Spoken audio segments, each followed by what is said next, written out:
afternoon, everybody, one and all. It is 2 p.m. on a Thursday. That means we are live from my underground bunker here in Ontario, Canada for Scouching Live. I, of course, am Will. I am the founder and operator of this website and data service and YouTube channel. Welcome to the show. I just realized, as I went on camera and looked at myself, my glasses are extremely dirty, so we're going to do a Clark Kent Superman style swap here. Even though Superman doesn't wear glasses, we're going to do this and put on a clean set of glasses that make me look like even more of a dork than I already am. Anyway, welcome to the show. That is way better. It is, of course, Thursday. I just said that, but I mean, I don't know. Here in Toronto, not much is going on. There's not a whole lot to talk about. I don't know. This is a sports show. This is a hockey-focused channel, so whatever. We don't need to talk about the hockey team in town. Oh, wait a minute. The baseball team. Remember baseball? That sport. They're still playing, and Toronto has a baseball team, and they are one win away from winning a World Series. And what a game last night! They got themselves a pretty big, handy, wonderful win over the Dodgers there in a noticeably quiet Dodger Stadium last night. Trey Savage, I can't show it to you, but it's off camera somewhere else. But there is a shrine being constructed to Trey Savage. Next to it will be a shrine to Kevin Gossman because he is probably pitching tomorrow night. And also my voodoo doll, magic, whatever you call it, where I'm going to put a curse on Yamamoto for tomorrow night if he's the pitcher, which it seems like he's going to be, because I'm going to the game Friday night. I'm sorry to all of the children in the neighborhood. I mean, there's a lot of them these days. A lot of people are procreating in the area in which I live, and it's not that I don't like having children come to the door on Halloween and making stupid old man jokes and, going, oh, what are you supposed to be? And then giving them a Kit Kat. It's not that I don't enjoy doing that. I do. But this is a little more important. So I am going to be at the game Friday night at the Rogers Center. It's going to be insane. I honestly, like, the amount of money that it cost me, it's not nothing, right? But can you put a dollar figure on a once-in-a-lifetime opportunity? Probably once in a lifetime, or at least once in a, it's been 30-something years since the Jays went to the World Series. I was 3 when they went, or 2. I was 3. And if they don't make it for another 30 years, I could be in my 60s.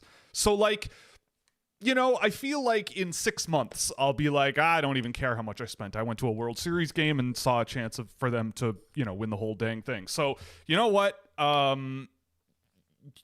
This is what debt is for, in my opinion, right? Like, you make a good investment in your soul, and at the end of the day, you deal with it and you figure it out. I can shovel sidewalks all winter. I can walk dogs. I can make bots that hype up stocks on Reddit and maybe make a few bucks here and there, and it'll be nothing. It's at the end of the day, it's nothing. Also, by the way, I don't do that. I don't build bots on Reddit. I don't break their terms of service to sort of, for my own personal benefit. But you know what? Maybe it's not the worst idea in this specific situation, but I'm psyched. It's going to be sick. We were sitting on the couch watching the game last night, like the fourth or fifth inning, and the Jays were gaining some good momentum. Not that 2 home runs in the first 3 pitches of the game was not enough momentum, but we kind of just looked at each other and we just kind of went, we should get some tickets. We should at least get some tickets. And we actually found a pretty decent set of tickets for the money. We got aisle seats, so that's a plus. We love aisle seats. That's where you want to be, right? Like, there's when you get to my age, which is not that old, but in your 30s, you start to appreciate things about life a little bit differently, than when you're really young, that you don't really think about that when you're young. But aisle seats are the bomb. Like, that's where you want to be, is on the aisle seats. And I was never really like that, but the better half is definitely like that. And that kind of, I inherited that from her. So that's, so that the aisle seat thing definitely is one of those things where it's like, once you see that, it's like, you know what, let's just do it and call it a day. Because I mean, heck, what do you, I don't want to curse it, but if it happens, man, and it's going to be rocking in there. Even, you know what? And also, we talked about it. It's like, even if they lose, not that we hope that happens. Even if they lose, it's going to be insane in there, unless it's like a complete and total disaster. But at least the beginning will be insane in that case. And in that case, then, like, it's still kind of worth it, and at the end of the day, it's great to be in that environment. I remember going to a Leaf playoff game in one of the series they played against Boston. I believe it was game 6 of a series, and they were losing 3-2 in the series. It was like a must-win, and it was insanely cool. It was great. They won. The Leafs winning a playoff game, I know. They won, and it was one of the best sports experiences I've ever had. It was so much fun. They say the Air Canada Centre, the Scotiabank Arena doesn't know how to have a good time. They know how to have a good time. I think it's just the Toronto Maple Leafs fans know what hockey should look like, and when it doesn't look like a good time on the ice, the fans don't have a good time. But you know what? Nevertheless, I'm excited. It's going to be great. Couldn't say no to the opportunity. And yeah, it's going to be sick. So that's what's going on. Anyway, but this is a hockey show. It's not like I haven't done anything. We've been hard at work still, working through the guys and circling back on some other ones. Got a little bit of a late start today for a couple of different reasons, but but we got to some stuff today. Plenty to look at. I mean, this group is still looking exciting for 2026. I mean, obviously my sentiments wouldn't have changed rapidly since Monday. I should also mention, Monday night I said AJ was going to be here today. He got called in for a shift last minute. So it's just me again today. So you get to yell at me and we can talk about whatever it is that you want to chat about for the next couple of hours. And that's really going to be it. But yeah, so in the last few days, who have I looked at? I did a game of Marcus Nordmark today, and he was great compared to the first game that I saw of him this year, and the notes I had on him in the Linka. He was looking really, really good in that game. Who else did we do? Oh yeah, we did some NTDP guys. Lukas Zajic, Victor Plant, Yaroslav Fedosiev. He's not on the NTDP. He's Russian. Victor Fyodorov, Elton Hermanson. He was also interesting. Caden Harvey. Been watching him for a few years. Wanted to see him with Windsor. By the way, the Windsor Spitfires landing Jet Luchenko, as if they needed more offensive firepower, but go off. Also took a look at Ethan Belchitz, Adam Novotny in Peterborough, and one of the guys that's just absolutely just skyrocketing up my list over the last month is William Håkansson, defenseman for Luleå, because this kid, man, he is very interesting. I mean, again, people say I don't like big players. People say I don't like them. I just need them to be good.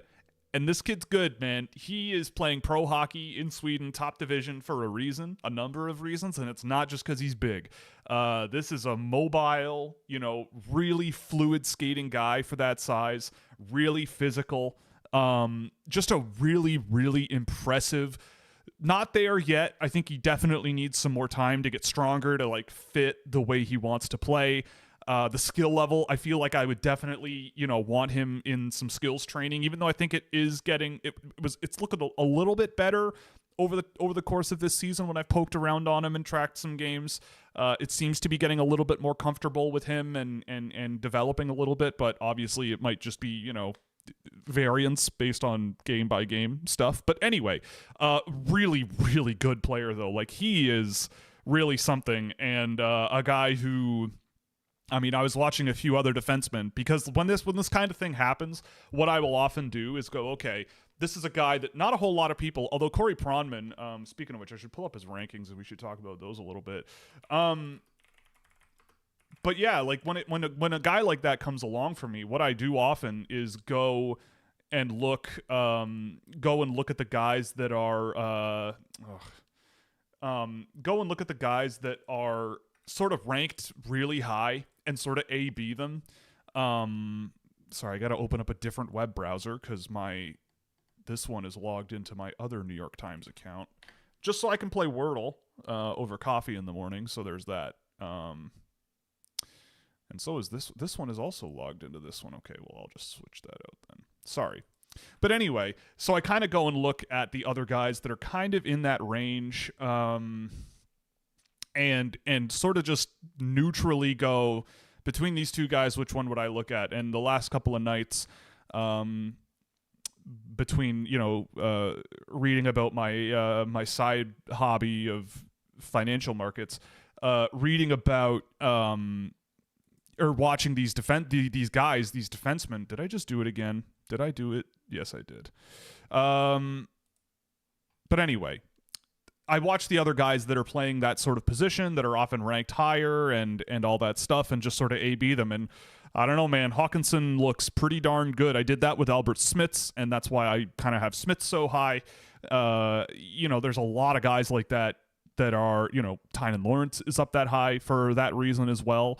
I can't wait to track him probably next week after he plays this weekend. I kind of wanted to give him a bit of time to get his sort of feet going in game scenario, but I watched a bit of him in the first couple of games he played, and he also looks really darn good. But those guys all in combination, that's kind of where I always come down on that.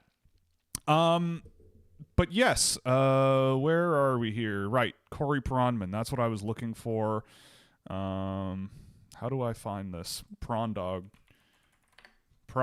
If I just search that on The Athletic, there it is. Okay, we have Corey Pronman's rankings up. We can take a look at those at a little bit later in the show, if you want, because there was some interesting stuff in there.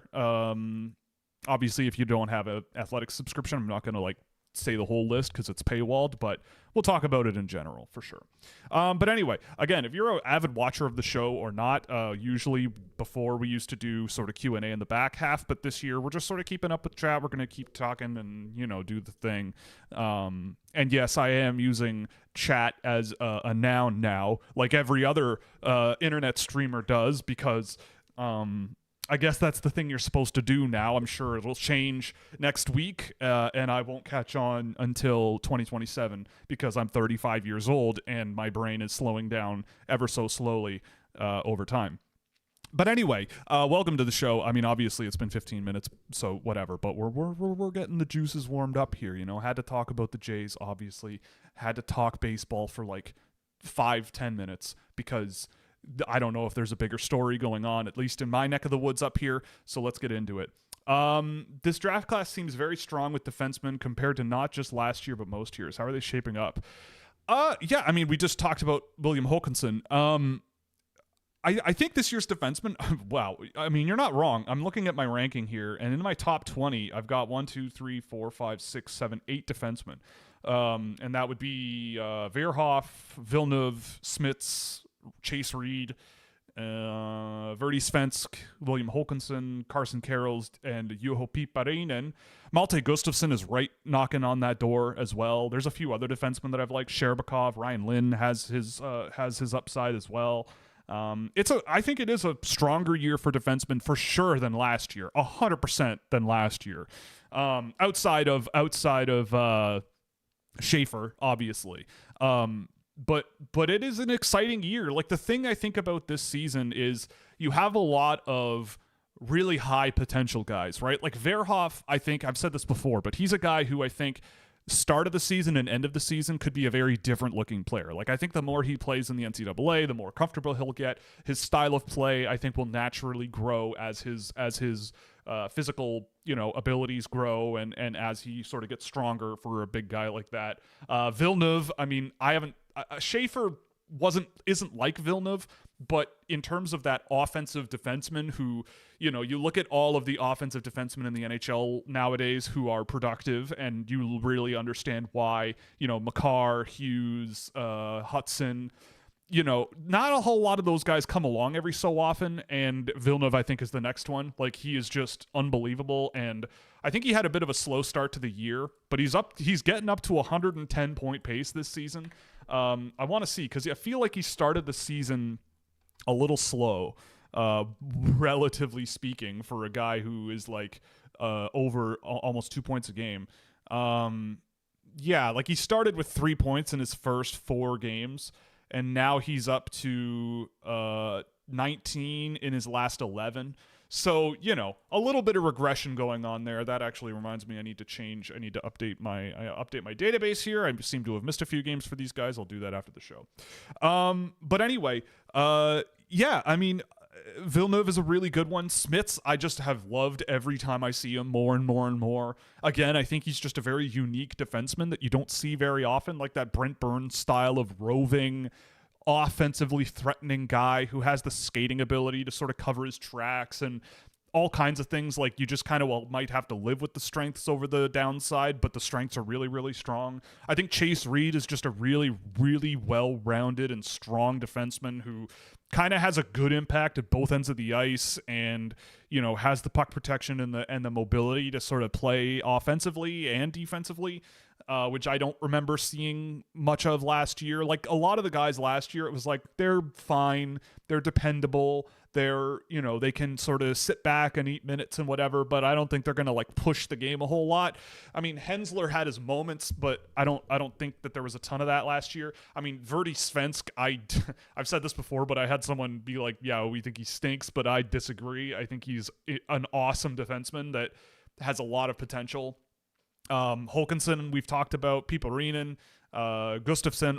I think Gustafsson is more like a 2025 draft defenseman, where it's like you see potential there, like you see what he could be, and he's like a development case, and luckily he's pretty young for the draft class, but he's not there yet, but you can definitely see the ingredients that are going in there, and he's an impressive player that I could very easily see as a first-round pick. So, yeah, it is a strong group of defensemen this year. There's a lot to really, really like, and even further down the board, right? Like, Fedosiev is a little further down the board. I like him. There's a little guy on Youngstown that I also really, really like, and I've been I thought I recognized the name, and he was in a Puck Preps report that I did like last year when he was playing for Sioux Falls. But Braden Thompson is not big, but he is really something to watch, and I have him on the list to track. I haven't done it yet, but he's a fun one as well. Dravechki, there's who else is in here? Bodie Leyland with Tri-City I've liked. Adam Golier, who's playing Golier from Slovakia. I've liked him as well. So there's a lot to like. It's a fun one. Do you think Hayden Ironshirt goes first overall? Probably not, unfortunately. As much as I would love to see, more, First Nations representation in the NHL, Hayden Ironshirt, I'm not sure is going to be the first overall pick this year. I mean, Gavin McKenna, luckily, comes from First Nations roots, which is awesome. But Hayden Ironshirt might not be not quite on that level, but who knows? Anything is possible. Anything is possible. Look, the Blue Jays are a win away from the World Series, right? Like, who would have thought going into this year, right? What's up? Hello, Thomas. If you are the Thomas Williams, I believe that you are. Welcome. I saw a comment. Oh, that wasn't from you, but about the Flyers. But what's up with me? I mean, the Jays thing is what's up going to the game tomorrow night.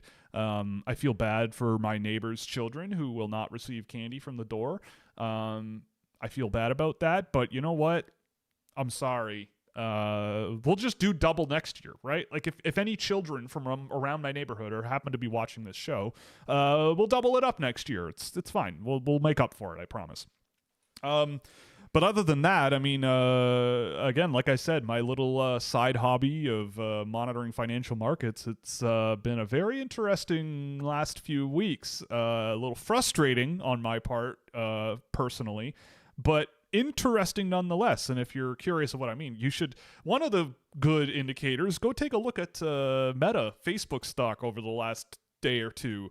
They are having an interesting go of it for a multitude of reasons, and the amount of money that these companies are burning every 3 months is staggering.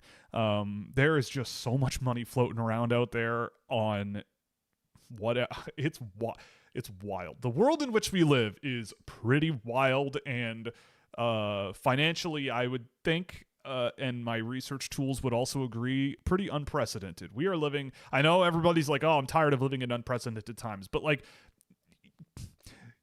I think a big thing is like history always remembers, like it filters out a lot of crud, and like we're always dealing with crud, and there's always bad stuff going on, there's always good stuff going on, so that, but at the end of the day, everybody looks back on it with like nostalgia. But like mathematically speaking, we're in a bit of an unprecedented time of, you know, really strong corporate world earnings and everything, and very softening public sentiment stuff, and it's very strange, but we'll see what happens. It's a lot of fun.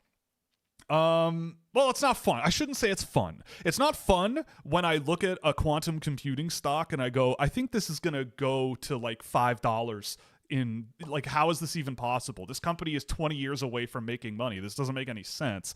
And then it's like, no, they're actually a $15 billion company, and it's just going to go up 4% every day. And, you know, that's going to be cool. That's just how it's going to go. Or like this move towards vertical takeoff aircraft. It's like, I'll poll all of you, but would you get into an electric airplane that is made by a company that isn't a company known for making airplanes, that could take you from, you know, your wherever you would go, where a plane could just land, I don't know where, around where you're at, and take you to like the top of a building somewhere? You know, would you do that? I don't know if I would. And there's no driver. Like there's no pilot. It's just auto, whatever. I don't think I would do that. And I feel like I'm not the only person who would not do that. Cars with no driver, that's one thing, even if we're ways away from that, a waymo away from that.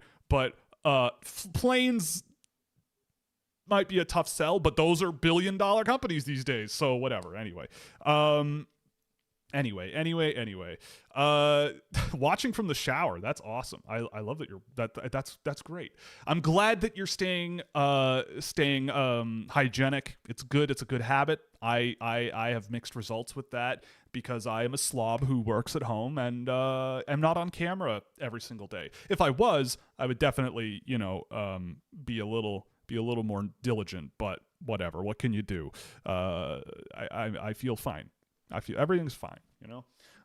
What's the hockey equivalent to the Blue Jays buying top contact bats instead of second-rate power bats in a league that tells you slugging wins championships? That is a great question. I'll also say this: I don't know enough about baseball to like give you a really good answer, but like to me, it's very much like almost like how I would build a hockey team, where it's like like I kind of think about it like, you know, like to me, hitting a home run is like Alex Ovechkin clapping a slap shot from the faceoff circle, right? Like it's like that is the attention grabbing thing that is almost a guarantee, as much of a guarantee as you can find in terms of scoring a goal, right? A home run, 100% of the time, you at least score one run, right? An Alex Ovechkin slap shot from the point, you're scoring on 25% of those, maybe in his heyday, maybe not so much now, but maybe something like that.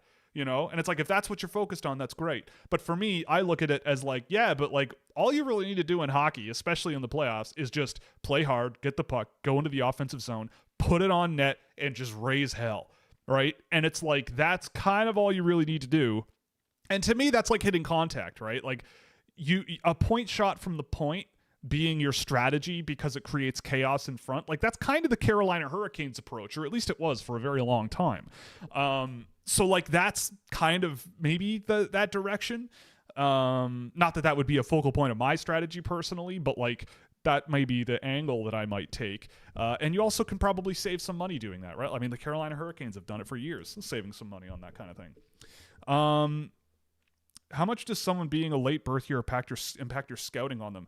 I've got this question a lot, and I will probably just give you the same answer I give everybody else. Like, I think it's a balancing act. It's a consideration, especially in the CHL, because in the CHL you get an extra year, right?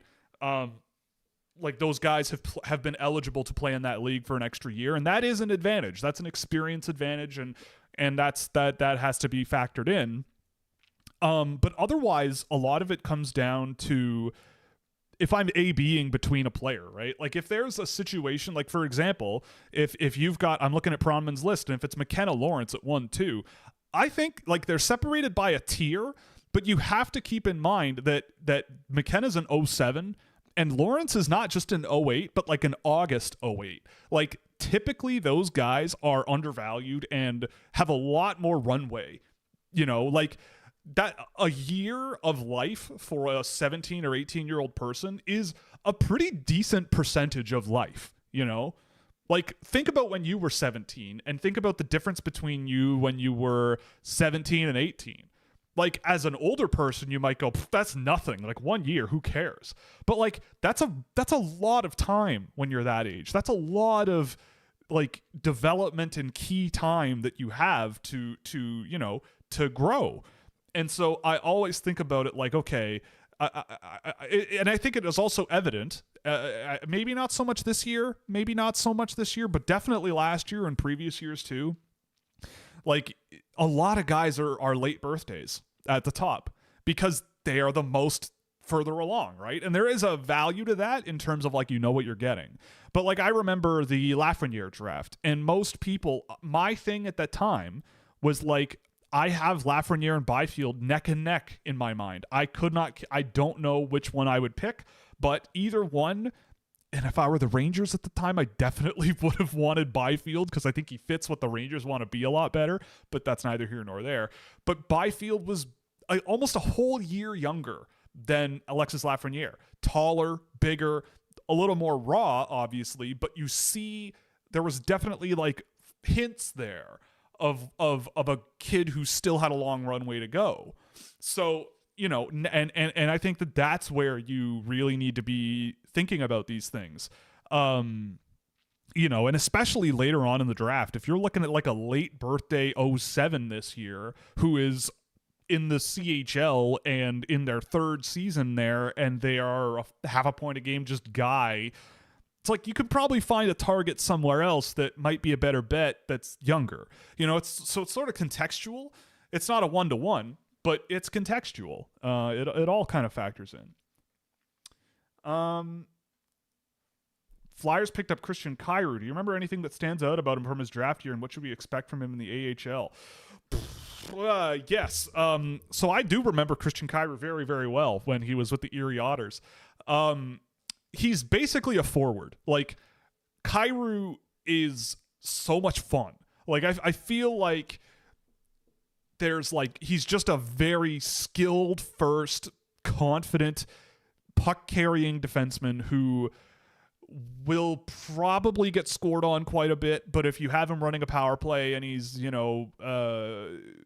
working off the point and like, this is a guy who stepped up into the offensive zone and got some scoring chances for himself more often than a lot of defensemen that I've tracked over the years. And for me, like, he was in the second round, I think, for me when he got drafted by Dallas. And I thought for him, it's like a big swing on offensive upside. I don't know about, and I thought he was a long shot, especially because, as we've just discussed, he was a late birthday 07. I think he was one of the oldest guys for a first time eligible in the draft. I think he was born on the cutoff date. So if he had been born one day earlier, he would be eligible a year later. But at the end of the day, a year later. Right? No, year earlier. Oh my God. My brain is, but anyway, but yes, a really, really, really impressive hockey player who I think just has a ton of potential. But just, I don't think he's gonna like be an NHL defenseman. Like, he just does not play the style of play that I think would endear itself to an NHL coach, let alone a coach like Rick Tocchet. Like, I don't think he's Quinn Hughes, where Quinn Hughes in Vancouver had some defensive lapses, and over time he sort of patched things up and became a lot more reliable, and then became what he is now under coaches who kind of want that type of a defenseman. I think Kyrou might be more of like an offensive point producing AHL defenseman who in a pinch, maybe if you're like Jamie Drysdale's or Cam York's get injured, maybe he comes up and is an auxiliary guy, part of the group. I don't know who else Philadelphia has in the system that might play that kind of a role. You probably know better than me. But that's kind of where I come from on that. Like, and you lose Samu Tuamala for it. Like, it's a, I think it's AHL for AHL. I've never been huge on Tuamala, and Kyrou is a long shot. I think in terms of like, fun factor, they're both pretty equal. But in terms of like NHL likelihood, I don't know. But Kyrou was a lot of fun to watch. He's worth the watch if you wanted if you wanted a final say on it. So thoughts on Promen's list. All right, we can get to it. Well, I mean, a little bit of it surprises me, right? I mean, it's kind of weird. Like, I like to look at these lists and sort of try to see through exactly kind of where these guys are coming from. And the thing about Promen that I always will say is, like, you might look at his list and go, what the hell is he doing? But then you look back on it and you go, someone's talking to him. Somehow he has his finger on the pulse of where the NHL is looking. Somehow he knows. Somehow he has either figured out the formula, or someone is telling him stuff that is true, right? Or both. I don't know. Because it's kind of all over the place. Like there are some things where I go, okay, like Tynan Lawrence is top 2, and I can see that. I have him there. He's top 2 for me. But then like Mathis Preston as the last name ranked on his list, that makes absolutely no sense to me. Xavier Villeneuve at 4, though. I have Xavier Villeneuve at 5. Like he's got him higher than I do. Like that's okay. I guess NHL teams see him positively, I guess. I did not expect that, but okay. He has his birthday wrong, but that's fine. But then Belchet's right behind him, and it's like it's a lot of whiplash, at least as of right now. I mean, not that I disagree with a guy like Belchet's really high. But he's got like Oliver Suvanto top 10, and I love Oliver Suvanto a lot. He's one of the first guys I mentioned coming out of the Lincoln tournament, and I just watched him again, and I think he's just such an intriguing play for an NHL team, just across the board. And he's been moving up my list a lot over the last few weeks. But then it's like Caleb Malhotra at 11. Like, I'm kind of going, But from an NHL perspective, like, he's got the bloodlines. He's a pretty physical center who can move the puck okay. So that is valuable, right? Like to NHL teams.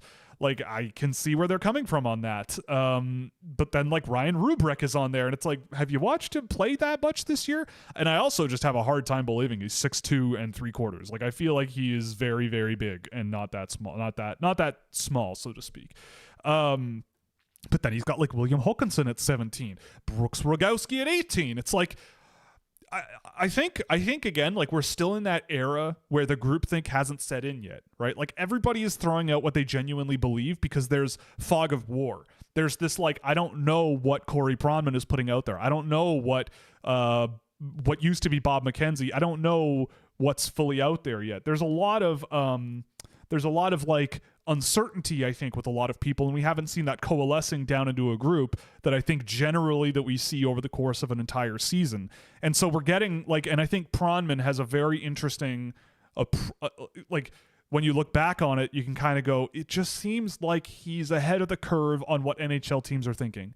He just, and when you see him write about, this and this and this, like, he talks a lot about what NHL teams are thinking. He talks about that a lot.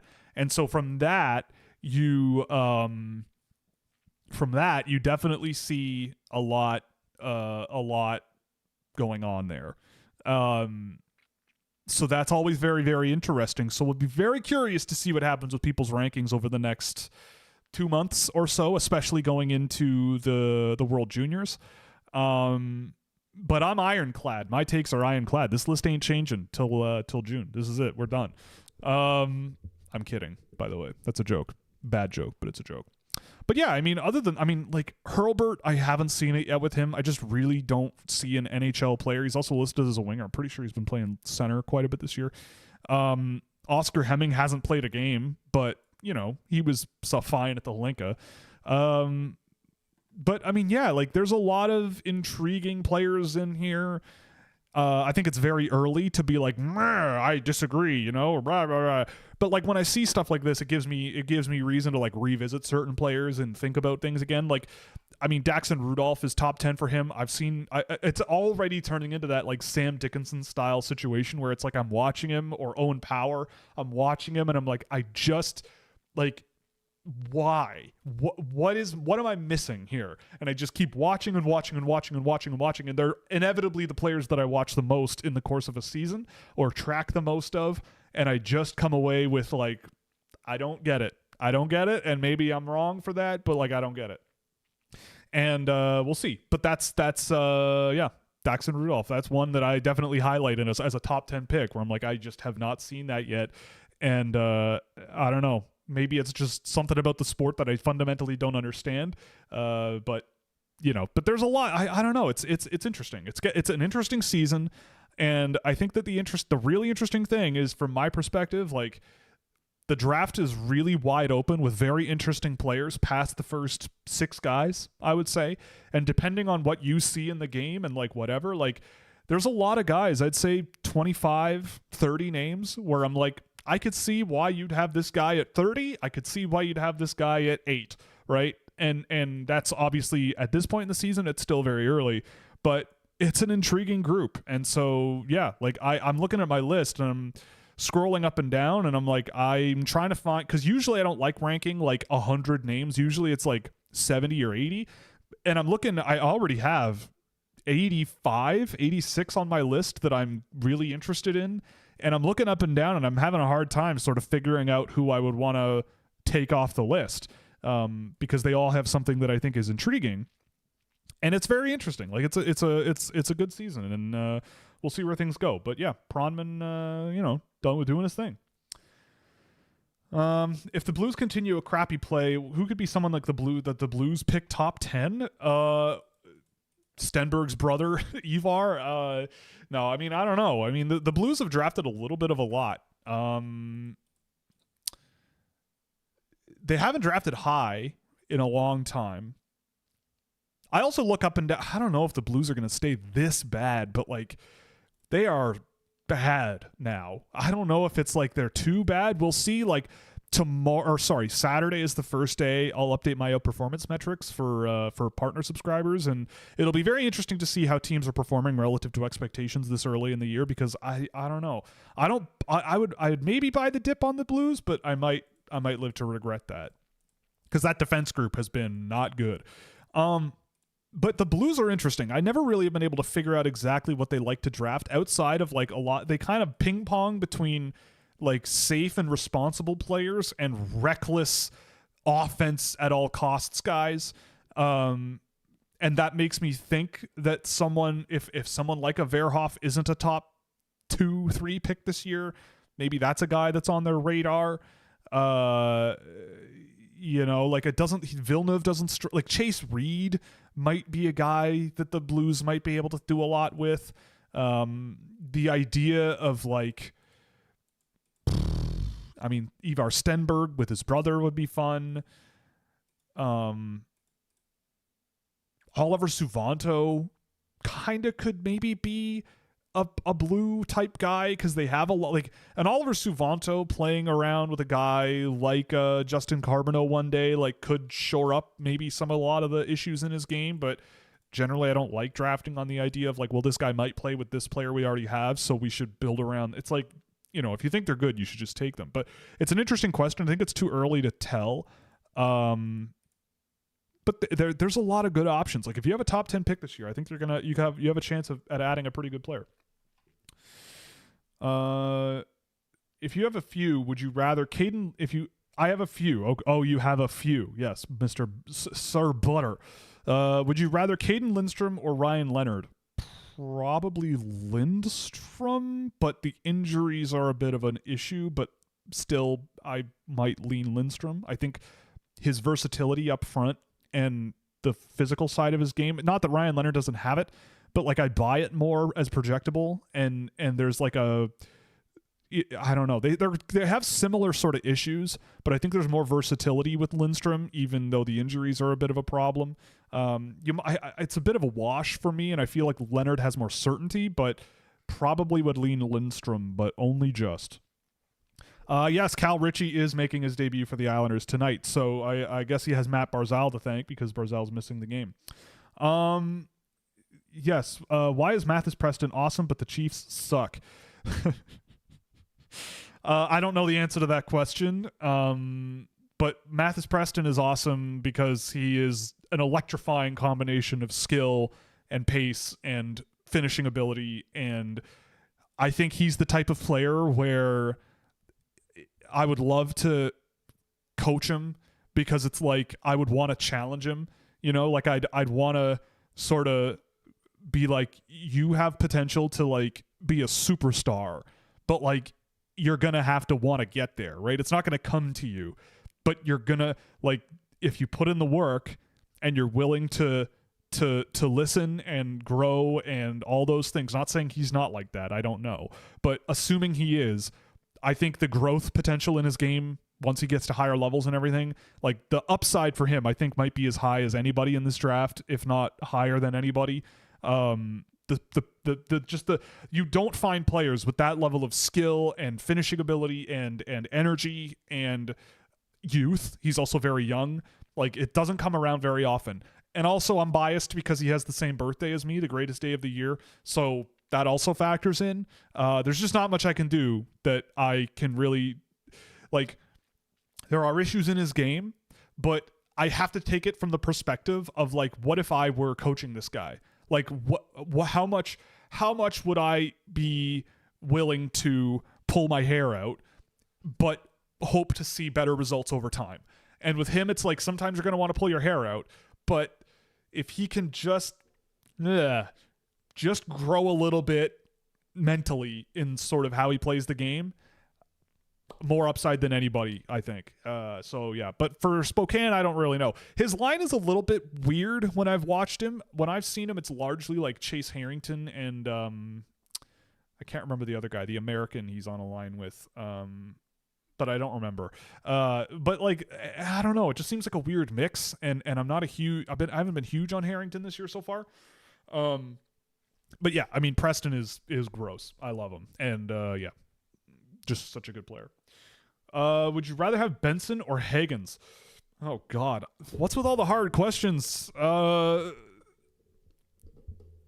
man, watching Benson with the Sabres has been ridiculous, and I'll say this too.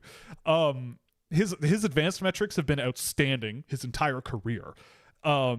Higgins, I think Higgins is like more creative and more like skilled, but Benson is just a good player, man. Like, he is just like, I think it's a toss up. You're getting kind of different things. The fact that Higgins can play center and does pretty well in that position is an advantage, but Benson in the NHL, man, like I went back in my Discord history to 2022, September 2022, and if you don't believe me, I can show you, where I was talking to a scout in the NHL, and I was like, I'm having a terrible thought that I don't like watching WHL preseason, so I don't know if I'm crazy, but is like Zach Benson a better hockey player than Connor Bedard? Like, is he setting aside the goal scoring, right? Obviously, he doesn't shoot the puck like Connor Bedard does, but in terms of actually like the mechanics of the game and the strategy of the game and like driving the game in the right direction, is Benson better than Bedard? And I didn't get a no from this person, but it was like, you better be careful. You're treading on careful ground. And yes, I love Connor Bedard. He's a great, phenomenal player. But watching Zach Benson in the NHL, like, he is the exact type of player that I adore, and a guy who always, the type of player who is always undervalued. And I would honestly, if I had my way, I'd have 12 Zach Bensons on my forward group. I don't care how big you are, but if you play like Zach Benson, you're good in my books. And I bet you would still probably do pretty well, even if you might be the smallest team in the league. I like, that's the type of player that I love. But James Higgins just has that like added creativity and skill level that I think really gives him an edge, because there's a lot more like pure offensive upside there. But Benson has been great this season. The Sabres look completely different with him in the lineup. at least offensively. And he's a really, really good player. Dickinson or Nikishin? Oh man. Honestly, I haven't seen enough of Nikishin in the NHL this year, but I might go Dickinson. Like Nikishin is going to be 24 if he isn't already, I think. And Dickinson is 20. And I feel like Dickinson in 4 years is going to be a pretty strong, solid NHL defenseman, somewhere in the realm of where Nikishin kind of is. I think Nikishin is better with the physical side of the game. I think he's a better shooter.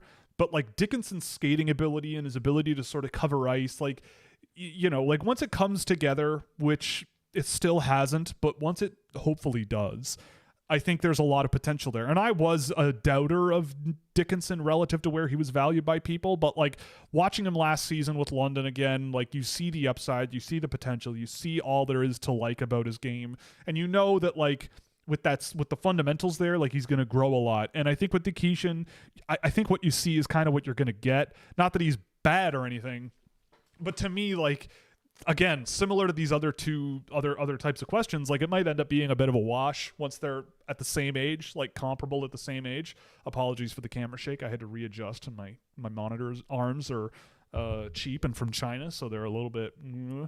But anyway, probably lean Dickinson, but Nikishin's been pretty good with Carolina this year from what I've seen. What's going on with Svechnikov? I have no idea.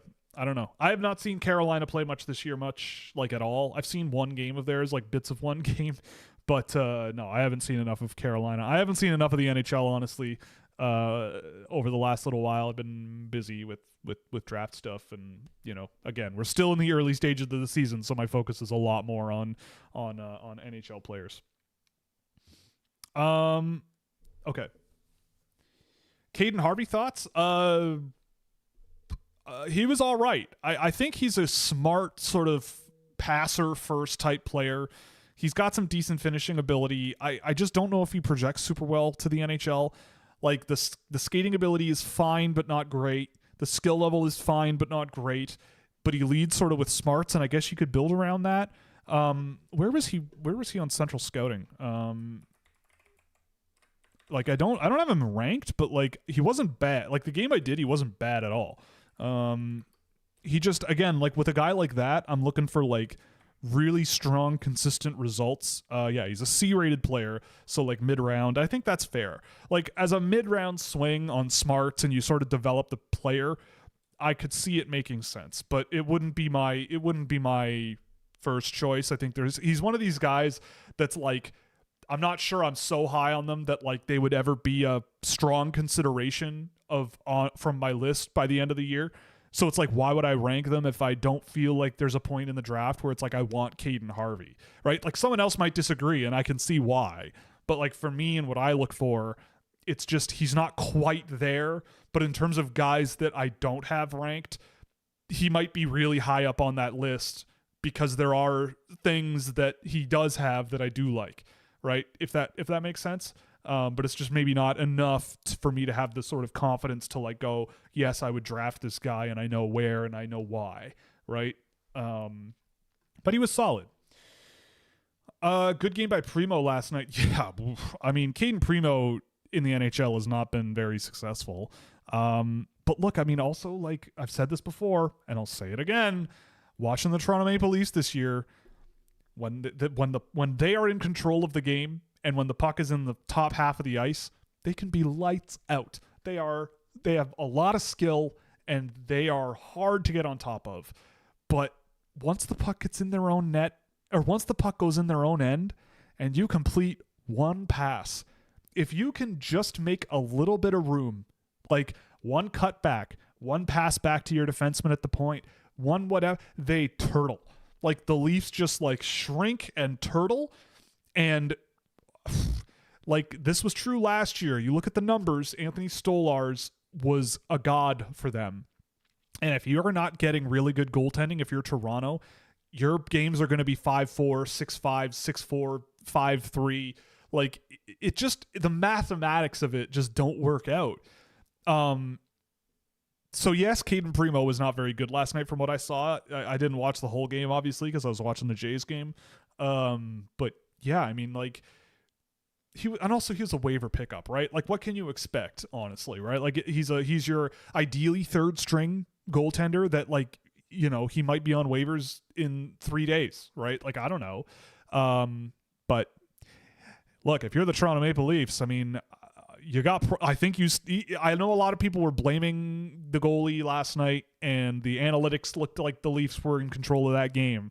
Fair enough, right? Like, whatever. I'm the data guy, and I believe it. I believe you, but I still just cannot see a team that plays like that once the puck is in their own end being successful long term. Like, it's the same thing every year too with Toronto, right? Like, they start slow, they don't start very well, they whatever, and a lot of people excuse it because they're like, well, eventually they win the division, eventually they turn it around.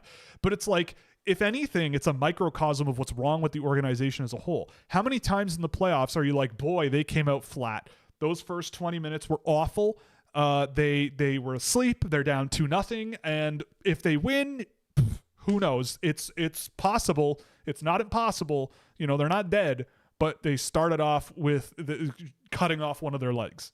They might win the race, but they cut off one of their legs. And starting the season this way every single year, this is not the first time where you watch this team and you're like, boy, they better turn it around pretty quick because these games have been not so good and struggles. Even if they do, it's like there's this like mentality about it of like they seem to be very reactive and not proactive. And I don't like it, but it's funny seeing more and more people in Toronto slowly coming to the understanding that these guys play like they don't like each other. I feel like this has been the case since 2019. Like, as time goes by, it just seems like they don't like playing for each other.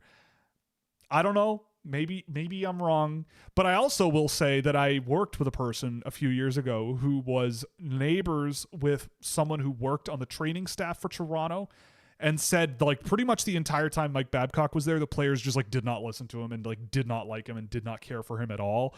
And it just kind of like became this like self-fulfilling like players versus the coach environment. And it just wasn't a very healthy growing environment for these young guys at the time.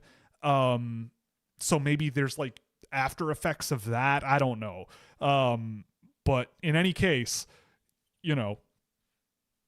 all is not super well in paradise still, even if their analytics from last night were better than the loss would indicate. If you could hire any GM for the Leafs right now, who would it be? Do you like Treliving? I mean, no. I don't know. I don't really like Brad Treliving has a very clear look at how he sees the game, and I think it's fundamentally stuck in 2010. I just think the game is beyond the way that he's building the Toronto Maple Leafs. I just don't see it the same way. And I think teams are moving past it. I think look, Toronto, this is people have said it too. This Toronto Maple Leafs team is the team that your uncle from Bowmanville has wanted them to be since Kyle Dubas got his job with Toronto. Like, people have been screaming and yelling and complaining about the way that Kyle Dubas wanted to take this team from day one. They even surrounded him with people who would disagree with him fundamentally on the game. And he did everything they wanted him to do and then some over the years, and it still was never good enough. And then now he's gone, and Pittsburgh is, who knows if it's sustainable, but they are on a rip. Something is going right there. Something seems to be working so far with the dumbest GM in the world, apparently, according to people in areas of the city in which I live, who trend a certain direction, right? Like, it's just I'm old enough now where I see the same old stuff over the years, and it just fundamentally does not work, right? Like anyway. I guess the short answer to what I'm saying, like, I kind of love what Craig Conroy is doing in Calgary, even though they're not a very good team right now. I think they're setting the stage for a good future. I mean, Chicago, I think you got to be really careful with situations like Chicago and Anaheim and yada, yada, yada, because they have ripped their team down to the studs and drafted like 14 guys a year for like 5 straight years. I'm obviously being a little bit exaggerating, but like if you don't have a promising future after doing that, then you're a terrible manager, right? Like it's just not like the numbers are so in your favor when you have a situation like that like you should probably be doing better over time. So having those teams improving, yeah, great, cool. But I look at teams that have like Eric Tulsky, right? And Ron Francis, and all those guys I think have done a good job overall, like setting the stage for future growth. And I think in pro sports, like that's kind of how you have to approach it from a strategic angle. Like once you start chasing wins, that to me is already like you're kind of admitting that what you're doing doesn't work and what you've done in the past hasn't worked, and now you're trying to play catch up. And oftentimes that's a very risky situation to be in. So if you're an NHL general manager, like for me, it's like you have to, if you're an owner, I should say, you kind of have to set the stage for like a long-term plan, right? Like I use Kent Hughes and Martin St. Louis as a great example, right? You have to trust the people that are in the positions you put them in, and you have to give them time and rope to develop and grow and, make good decisions. And I think in pro sports, I think it's changing slowly, but like there's a short rope, and a lot of the times it's not feasible to always find success that way long term. So to answer your question in short, like I'm very curious about who guys like Eric Tulsky, Kyle Dubas. Again, I've been in Toronto my whole life. I've seen the Leafs play my whole life. I think the best juice they had as a team was the first year they made the playoffs and played Washington. It was the amount of joy that team had, and I think that matters. I think it matters that the amount that team had, even though they weren't perfect at the time. In 2017, you saw what they could do. They were a Dubas team up and down. They were built for efficiency. They were built for skill up and down the roster, and they put the Washington Capitals on their heels for a minute there. And they did it with young guys. They did it with skill. They did it with energy. They did it with pace of play. And then year over year, they went, yeah, but we're not tough enough. We're not strong enough. We're not this. We're not that. So I look at Kyle Dubas and go, watch the Penguins, man. They're better than I thought they would be so far. I don't know if it's sustainable, but give it some time. Give it some time. And guys like that, I think guys like that, it's the William Nylander conundrum, right? He's so good that you notice the bad stuff, and the stuff that he tries is so high end that when it doesn't work, you notice and you hold it against him and you think he's terrible. And it's like, but like, that's to me like a human bias. That's just human nature where you see downside and there's that fear response, and you hold on to that way stronger than collective gains and collective positives. So any GM, I think, that can sort of set that aside and try to focus on net positive decisions, day by day, week by week, month by month, player by player, I think then you see some real positives. NVIDIA to the moon. I mean, dude, I watched their presentation they did, their quarterly presentation or whatever it was the other day that Jensen Huang did. And I mean, on one hand, like, they are extraordinarily valued in terms of like public valuation, but like that company is doing some stuff that, I mean, assuming that they're not complete BS, what they were talking about, but like the more that I listened to that, the more I kind of went like the way Jensen Huang sort of explained things, and the way, like I've been a tech guy since I was a kid, right? Like I remember using Windows 3.1 on a computer in my bedroom playing Mixed Up Mother Goose in 1993, right? Like I remember we had floppy disks when I was a kid, and I loved that stuff. I was all over those games. Treasure Math Storm, reading Arthur's reading race. You know, I've been a tech kid since I was a guy since I was a little kid. I mean, look what I do for a living, right? But back in the day, I mean, now I'm looking, so I feel like I have a decent grasp on like when a tech person is talking about innovation and the direction they want to go and like the BS filter.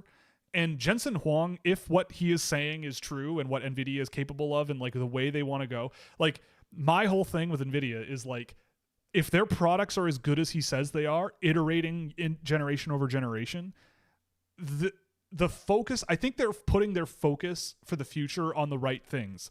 Like the spiel he gave about how Moore's law is sort of degrading. And if you don't know what Moore's law is, it's this thing that like every 18 months computing power will double or whatever it was. I forget what it is, but it is slowing down as time goes by. That law kind of no longer applies because we physically cannot build transistors smaller than we're building them without quantum properties taking over and it ruining the computability of these chips. So NVIDIA, I think, is doing a really good job thinking outside the box of like how to increase computing power without whatever. And it's strange to me how they're like, how they're thinking about it. Like, well, we need to split it. You know, it's almost like they need to split the CPU into multiple bits and pieces that as an aggregate, everything becomes way, way, way, way faster, you know?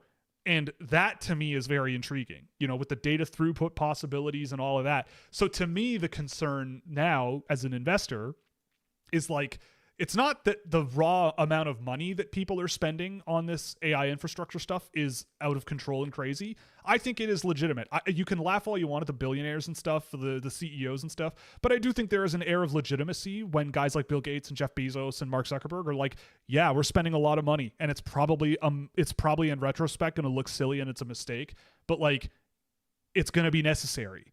You know, like when you look back on it, it's going to be necessary. But the thing about the difference to me that's going to be very intriguing to watch is like the example everyone's kind of making is like, well, think of all the railroads they built in the 1800s. Not all of them are being used. And a lot of railroad companies went bust because there was too much railroad. It's like, right. But those railroads last forever. They don't like iron in the ground from one place to another does not depreciate, right? It stays there. It doesn't disappear after 5 years. But NVIDIA is building products where it's like, making their previous products obsolete within 3 years less. Like everything they're spending now, it's that conundrum that's in like space stuff too, right? Like follow me. You could send an astronaut on a space shuttle, put them in incubation and send them to Alpha Centauri. It'll take hundreds of thousands of years, but let's say they get there.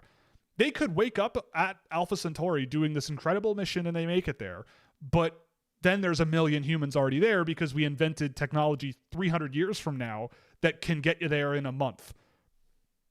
So it's like, what's the point in sending someone if there's that probability that we're going to, you know, so my thought is like, what's going to come around in the next 2 years that gets a lot of funding to buy these products where Jensen Huang is up there talking like, we're going to 100x your computing power in a fifth of the footprint. A rack of these is going to cost you $20 million. But you can fill a data center with 100 of these and it'll do the work that 3 data centers filled with 500 of our previous products will do. You know, and I think I believe him when he says that. Maybe I'm wrong. I'm not an NVIDIA stockholder, I should say. I'm not, because it's a little bit sketchy to me. But if what he's saying is true, I mean, I think a lot of the gains are priced in. But that's a very intriguing avenue. And I think there is some level of truth to that. And I mean, look, if he says something 100x's productivity and computing power, and it turns out it doesn't, he's an idiot. And I don't think he's an idiot. like I don't know. I don't like it's not.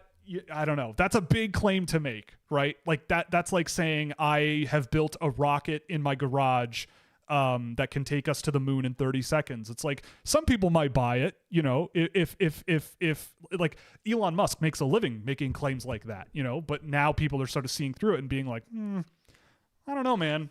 I don't know. We've been waiting for self-driving for a decade, you know, but I don't think Jensen Huang is like Elon Musk. I don't think they're the same type of person. But anyway, back to our topic at hand, back to our sports here. Sports. AI will turn humans into Soylent Green. Hey, man's got to eat. How did London Knights get Brady Wasselin for Noah Reid 1-for-1? I mean, people seem to like Noah Reid a lot. I mean, he's a smart player. Brady Wasselin is very skill forward. I haven't seen much of him this year. And I feel like there's also like Noah Reid. Maybe is Noah Reid committed to a college? Because I mean, Brady Wasselin was basically a college player, and so it's like there's that uncertainty of like, is he just going to go to college in a year? Yeah. So Noah Reid doesn't have a college commitment, and so I guess Niagara's perspective is like Brady just tried to quit on us and go to college, so like we don't care, and we're going to trade him because it's kind of awkward. And London probably sees it as like, well, if we have him for a season, that's great. And if you want Noah Reid, I mean, we like him, but be our guest. Take him. So I see how it kind of works for both teams from like a emotional standpoint, I suppose. Value-wise, I do feel like London is going to get a lot more out of him this year, but I think Noah Reid will probably be an ice dog for this season and next, whereas Wasselin probably won't, right? I don't know. Maybe I'm wrong, but like that's my read of it. My read, get it? Noah Reid. What are your thoughts on Brandt Clark? The Islanders need some help at right defense, and fans keep throwing his name around. Is he like? I don't know if the LA Kings trade Brandt Clark, man. I mean, I've been a Brandt Clark like soft doubter since he was drafted, but like didn't the Kings just trade Jordan Spence to like make more room for Brandt Clark to have more of a role? Not saying that I think that was a smart decision, but like they just made that decision. So, and if he goes, like who else is on the LA Kings? I don't even know. Like they have so many guys who I don't think play that role. Oh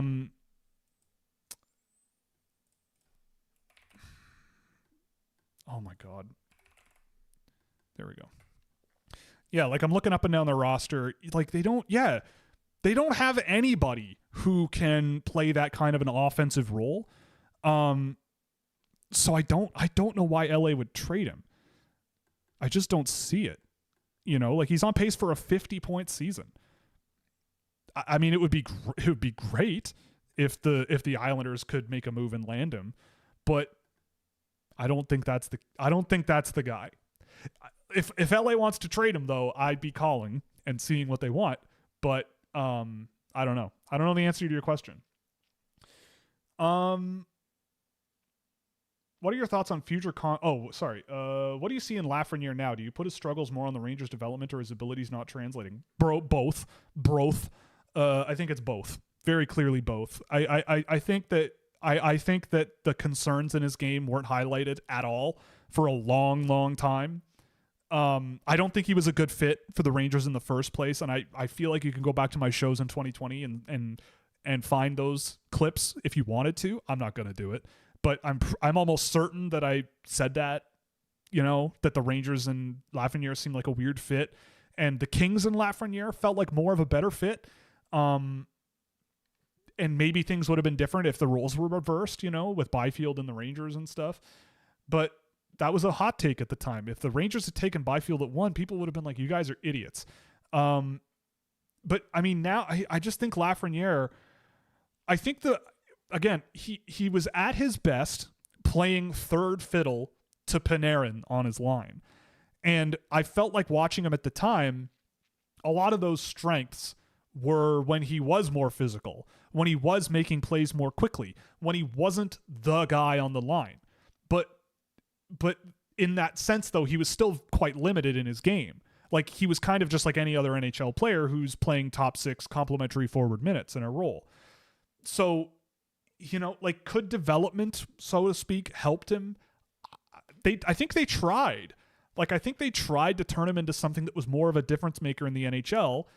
And I think he's just a really good example of like watching him when he was 17, 18 years old. It's like a lot of the game came really easy to him in Quebec, like in that league. Like a lot of it came really easy, and that's just not sustained. Like in the NHL, like this is why I always sort of look at things through the lens of what happens when this guy is a target, and what happens when this guy has a 6'4" guy who can skate 35 kilometers an hour, grinding and forechecking on him and battling him, and like, can this kid trick NHL level talent if he's going to be a skilled offensive forward?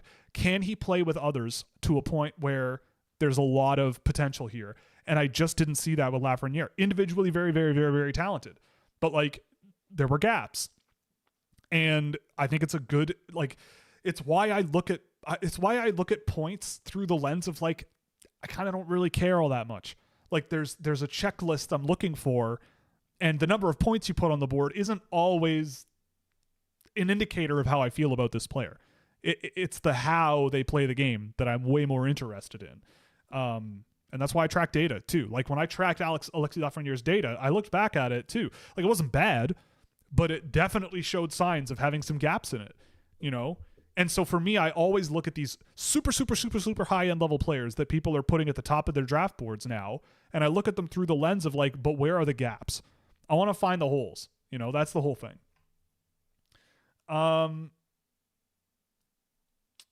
What are your thoughts on future contracts in the NHL? I think most of those deals that are being signed are going to be good because the cap is going up so much. It's going to take Matthews to take top dollar for people to really understand the new age of money in the NHL, in my opinion.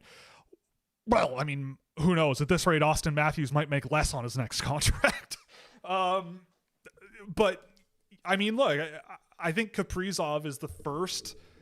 McDavid actively refused being the second to move things in that direction. But yes, you're right. I mean, Marty Necas is making $1 million less than Connor McDavid over a much longer period of time, but he's an $11.5 million player.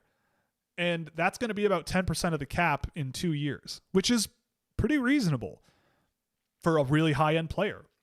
Like, this is why I kind of always wished that deals weren't really announced in raw dollar value, but so much like current cap percentage. Like, that's the really important thing, is like, what percentage of your cap are you allotting to these players? And so, yeah, like, by virtue of the NHL salary cap increasing 20-30%, you're going to see, and it's really interesting too, because like, there's a lot of young kids that are locked up for maybe to some people what seems like a lot of money to commit to a player who has 40 games of experience.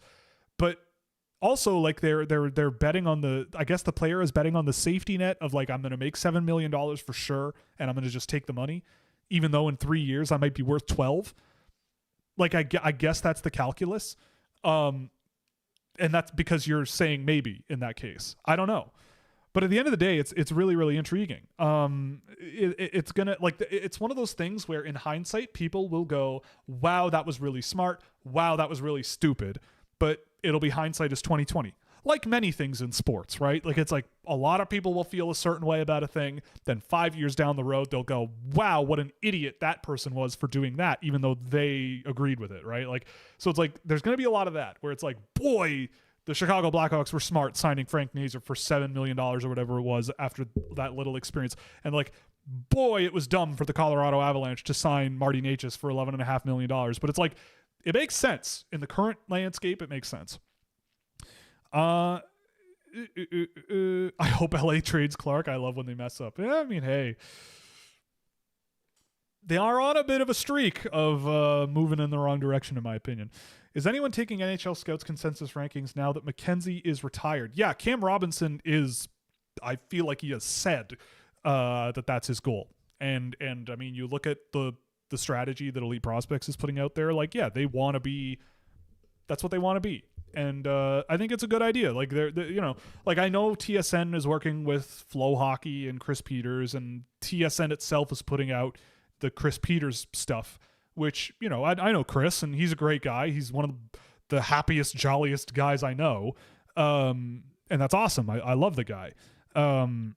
It's just going to be a matter of marketing, right? And I think if there's anything Canadians don't know how to do, it's market. I'm one of them.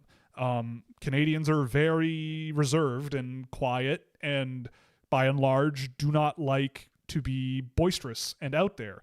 Not that Bob McKenzie was like that, but Bob McKenzie is of an era where that was like that sort of quiet, unassuming, you know, calm thing was sort of the way to go. Nowadays, it's not. And I think Cam Robinson is a much different and better example of like, where we're at kind of as like a market and a society. And it's like, you know, you've got to be a little more emotionally out there. You've got to be a little more engaged. You got to be a little bit more attention grabbing, right? And like, so people do know him. Like like NHL people will talk to him, and it's not all made up, you know. So he is I think that's the angle, at least, I think. And yeah, I mean, I think that we'll have to wait and see. You know, the big thing with McKenzie was that he had his reputation because he nailed it. Almost every year, the rough general understanding from the NHL as an aggregate, he pretty much had it bang on. I think statistically, he was one of the most accurate, at least in terms of like his top 32, like 31 would get picked in the first round. You know, something like that. I don't know. I'm making it up, but something like that. So look, I mean, like that's going to be the test for someone like Cam, because I trust that he is doing the evaluation of scouts and here's what they're saying and whatever. Like I know for a fact that he's doing that. But like actually the accuracy is kind of what made Bob McKenzie that reliable. And so yeah, it's interesting. I think it's great that we have a bit of a market now of people who are like, hey, yeah, like I am saying that I talk to NHL scouts and here's what they're saying and here's where it seems like things might shake out. You know, like that's a good thing to have. I'm not like that. I won't do that. I have never asked a scout to tell me who they have where, you know, at least not in the sense of like for content purposes, because that's not really my job. Like I don't see myself in that way. But, you know, I mean, and again, I'm not saying that Cam doesn't see himself that way either. I'm just saying like the content output is just different. So yeah, it's great to see it happen. I am glad that there's now more of it. And a little bit of a market for it. Like I think there is a probably, I don't know about growing, but you know, like this stuff is exciting, you know, and I think that looking at it through the right lens, like, yeah, this stuff is really exciting. And I think the more we can have sort of competition and people who are excited about it and being outward about it, like Cam, you know, publicly, you know, then that's great. I think that's a great thing for everybody. First time checking you live. Oh, hello. I'm trying to gather other people's opinions on Joravsky. If you watched any of his games this season, what are your thoughts? I have not seen much of him this season yet, but I am very happy that people seem to love how he's played this year. Now, the KHL is not what it was. You know, like they imported a lot of talent before the Ukraine debacle, and the number of imports has, I believe, halved. And there is now like a stigma if you are, say, Swedish or Finnish and go play in the KHL and then go back home and play in those leagues. Like, I don't know if people realize how much Europeans hate Russia. I don't know if people really realize how much a lot of Europe really does not have time for Russia and doesn't take long to read a history book about maybe why that is. So, you know, Russia has declined in terms of quality of play, and statistically, I know Chase McCallum, who is now in the NHL, he did some work on league quality, and that the KHL was declining. Like there was data that proved it. So in that sense, you have to be really, really careful, especially with offensive players at that level, because some of the better defensemen in that league were former NHLers, you know, AHLers going over there. Like Russian defensemen historically are not known for their defensive acumen, really. Dmitry Simashev aside. Dmitry Simashev can do no wrong. So I think with Joravsky, it's like the offensive ability with him was never in dispute. He was probably one of the most creative players in last year's draft, probably one of the most purely skilled players in last year's draft. He was on my radar since September in my top 40, and there was just a lot of uncertainty in his profile. So the fact that it works now in the KHL and he's really productive and having a great season, that's awesome. And I think for where Montreal drafted him, like I had him lower than that, but if his name came up and I was at a table with people, there were 5 clones of me and they were like, no, I really like Joravsky. Like who has more upside at this point in the draft in terms of pure offense, pure skill, pure creativity? You know, who else is out there? And I'm going, the list is pretty short. That list is pretty short in the early second round of last year's draft. And Some teams were going, let's just draft a big defenseman who's young and lanky and rangy, and maybe we'll get a second pair defensive defenseman out of him. Cool. Or you can go, let's draft this guy who might be a rock star. And Montreal went for the rock star. And so far, so good, you know. None of it matters until he gets to the NHL, but he has a lot of things going in his favor. So he is one of the guys that will be a video room subject for sure this year. Guys like him, and there was another one we talked about the other day that also was going to be really high on the list. Oh, Nick Lardis, if that holds up. So you can look forward to those. It'll be fun. When drafting, do you think there's a Canadian CHL bias in draft rooms? Yes. I made a whole thing about this on Monday night. But yes, I mean, it's pretty obvious. You know, like I watch a lot of hockey in a year, and you know, I think the CHL is a really good league, but like the way I see it is, think about the numbers, right?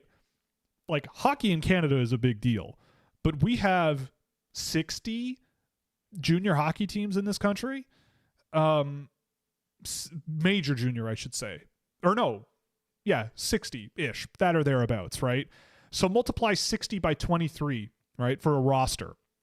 That's like 1,300 players. So take the top 1,300 hockey players in Canada. Like, what is the difference between numbers 1 and 600? Is it small? Do you think it's small? Do you think that number would be very large? You know, like I can't remember what the math was, but I did the math on CHL players, I think. No, it was CHL and USHL players who were above 6'3". The percentage of them that got drafted last year who were first-time eligibles, it was like almost 20%, I think, maybe more. I don't even remember. It was a big number. So the thing is, like, NHL teams are by and large run by North Americans. Their scouting departments lean heavily North American. Generally, the European guys are like a couple of them, not a ton of them, but like a couple of them relative to North Americans. And you can go look at the staffs and pick out the European names. Like, there's a lot more North Americans. So like, I can't figure out a reason why there wouldn't be a bias, you know? And again, I in the off season, I did a lot of research on the draft, and I always try to improve my outlook and my view on things. And historically speaking, in the draft, one of the things that, you know, is undervalued in the draft historically relative to NHL value is that they're Europeans. Europeans go undervalued. Smaller players go undervalued. Like that is a habitual trend forever. It always has been. It ebbs and flows with how much of an advantage it is to play against that, but like it right now, it still is an advantage. So yes, I think there's a bias there. And also, like, you see them the most. Like, these guys are seeing these teams play the most. Whereas for me, I am always more drawn immediately to guys who play pro hockey in Europe. I think it is a significantly better environment for a young player to be in, right? Like, number one, you can move up and down levels really, really easily. A guy playing under 18 hockey in Sweden could be playing against guys older than him next week. He could be playing against men in 2 weeks. He could be playing against men, but maybe not as hard as the men's league team in his program in 3 weeks. Like, there's no real restrictions on that. It's kind of up to the team and it's up to the player. But here, it's like, if you're a London Knight, you're a London Knight. And until next season, at least, and almost certainly for everybody, if you're a London Knight next year, you're either in the NHL or you're a London Knight. One guy can be in the AHL next year. If that normally would be in the CHL, right? Like, to me, that is that's problematic, right? Because you don't have that, like, consistent level of challenge, that move up the ladder, challenge, right? Whereas I look at guys in Europe, and I look at like a William Holkinson or a Kasper Justavara Karlsson. I'm like, look, like, people are going to write off Kasper Justavara Karlsson because he's 5'8", but I'm watching him play against men, and I'm going, okay, like, the NHL is much closer in quality to the SHL than it is the OHL. And I feel like with Justavara Karlsson playing the way that he's playing in Sweden, I'm going, the evidence is much clearer to me that he's a smaller guy who can really make a difference at high levels of hockey. Just with the energy and the tenacity and the speed and the off puck awareness that he's got, like there's a lot that I love about that kid. He's just small, but he plays men's hockey already, and that's a luxury as an evaluator because you get to see what you cannot physically possibly see out of who's an example, Jack Hextall for 4 years if he goes to college, right? You don't know what you have as a pro hockey player with these guys until way beyond you draft them. So yeah, it's yeah. I mean, that's how I approach it. But yeah, like the CHL thing is definitely a thing. It's hard to ignore. Cal Ritchie called up. Yeah, he is. Preston #1 is a Brad Lambert level take. Well, maybe you should go watch Mathis Preston play hockey first. And I also will say Brad Lambert drafted to a team that did not really need him. But every time I've seen him in the NHL, he looks pretty good.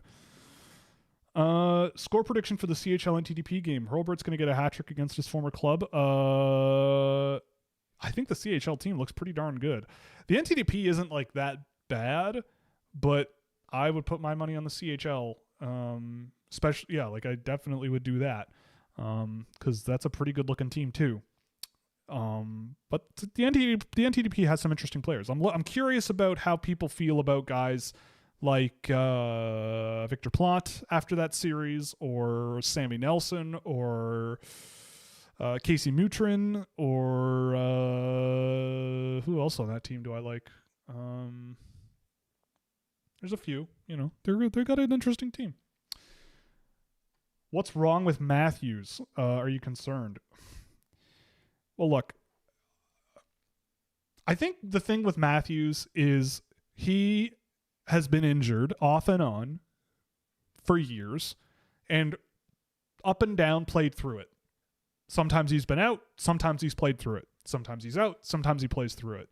But it is pretty apparent that the player he was when he was 18, 19, 20 is no longer what he is now. And I think that the last 2 seasons with him, especially the last 2 seasons, like since the mystery illness or the mystery injury that, like no one can know what it is. And like he went all the way to Germany or whatever to get a treatment and spooky season. If that's ever since then, he's been a different style of player. Like to me, he's much more like a 200-foot puck transporting center now. Like, that's kind of what he is. He's more physical than he was when he was younger. I think he's more agile and fluid on his feet than he was when he was younger. I think he protects the puck a little bit better than he did when he was younger. But he's not the 60. I don't think he's the 60 goal scorer right now. I don't like, what's he on pace for this season? I don't even know. He did have a heck of a goal the other game. Where that was that one timer where that was vintage Matthews. But yeah, like he's on pace for 37 goals this year. He had 33 last year in 67 games. Like, like I feel like a 80, 90 point guy who's your number one center, but like not a 60 goal scorer. I think that's kind of what he is. So if that's something that concerns you, then be concerned. But like for me, he's a different player. And I think people are just adjusting to that.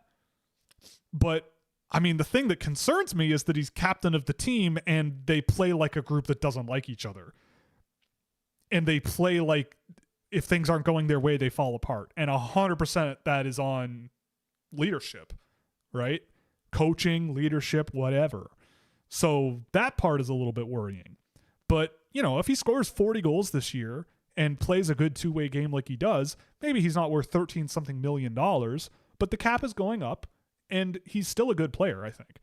He just, is off to a bit of a rocky start, as is the team, but I don't think he's the issue with that group. I think the issue is once the puck's in their own end, they are a mess at times, and that's problematic. But I don't know. Maybe the days of 60 goals and 100 points and 110 points are over. At least at the moment, it's hard to see. So does it concern me? Not mainly. It's not the main concern if I'm Toronto. But it is something to think about. Still very early, but do you think Noah Davidson is a top 10 pick in 2027? Oh, whoa. I mean, I love Noah Davidson. I mean, I really loved him at the Holinka. How's he doing this year? He's with Medicine Hat, right? Yeah. Yeah, like him and Levi Harper, Schaefer Gordon Carroll, those were all guys who I really, really liked at the Holinka this past season. Davidson, I mean, top 10 next year, we'll see. I think it's too early to tell. I don't know enough about next year's class to know one way or the other, but he is in my notes a lot as a player to keep an eye on for next year, that I had from Holinka. Levi Harper's the other one. So yeah, we'll see. I'm trying to think of other 2027 guys that I would like probably pencil in as really, really high up right now. Like you've got DuPont, the Russian kid. Who's that? There's a couple of Russians, Skvortsov and Privalov are both really good. Like Levi Harper I've really liked. I don't even know who else is out there. Let's take a quick look here and then move on, because I got to get out of here pretty much right at 4.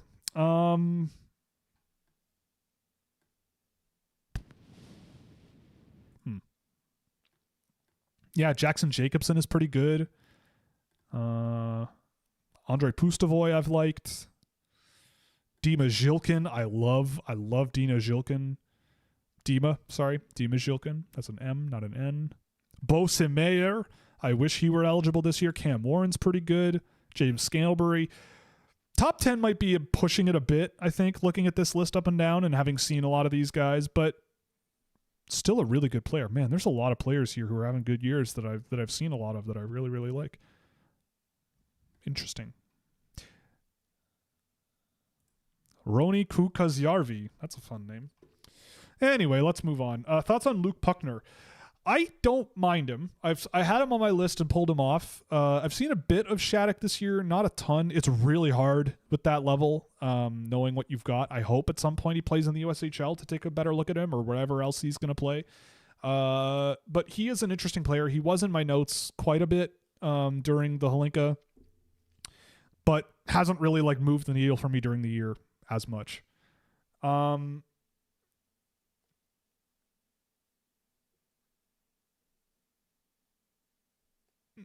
It's been 7 years and we have one guy that's going to be a superstar, in my opinion, drafting top 10 since 2019.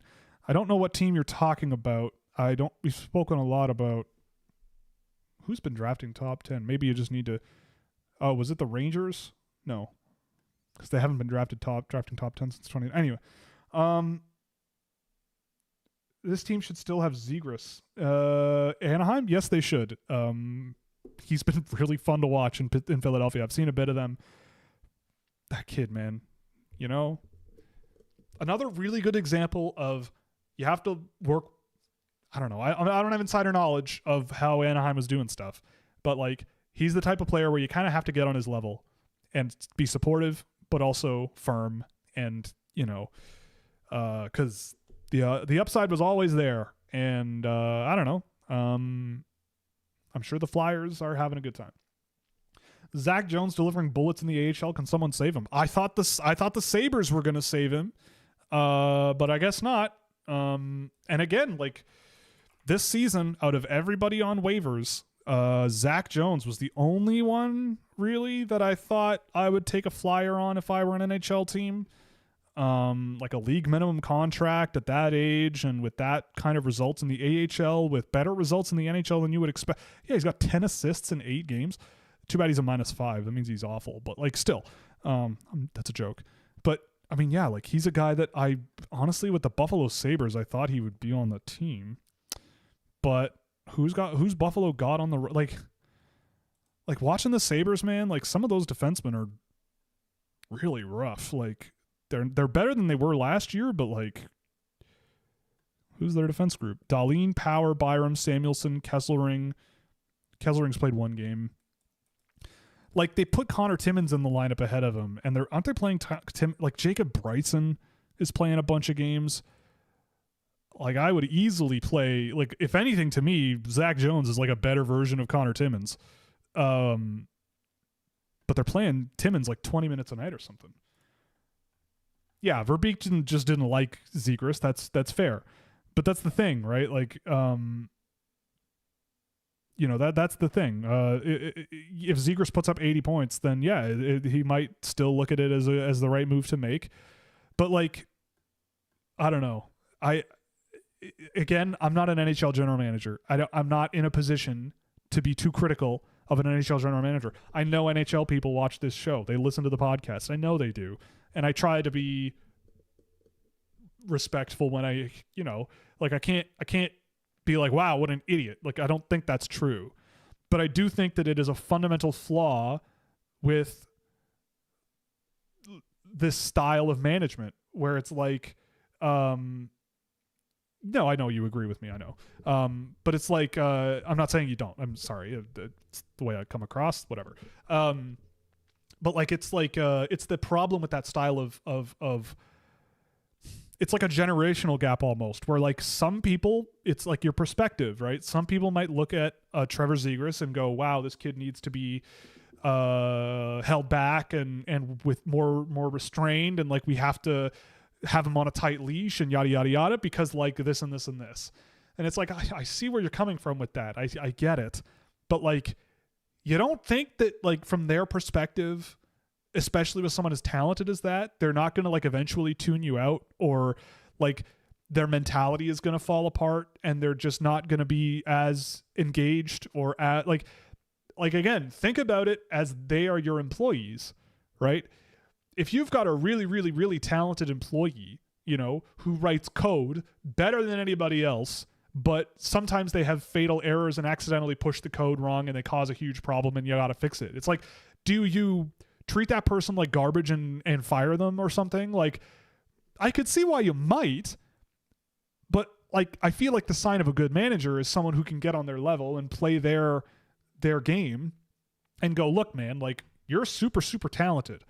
I'm not going to fire you, but like, we got to find a way where you can be you can do the work that you do.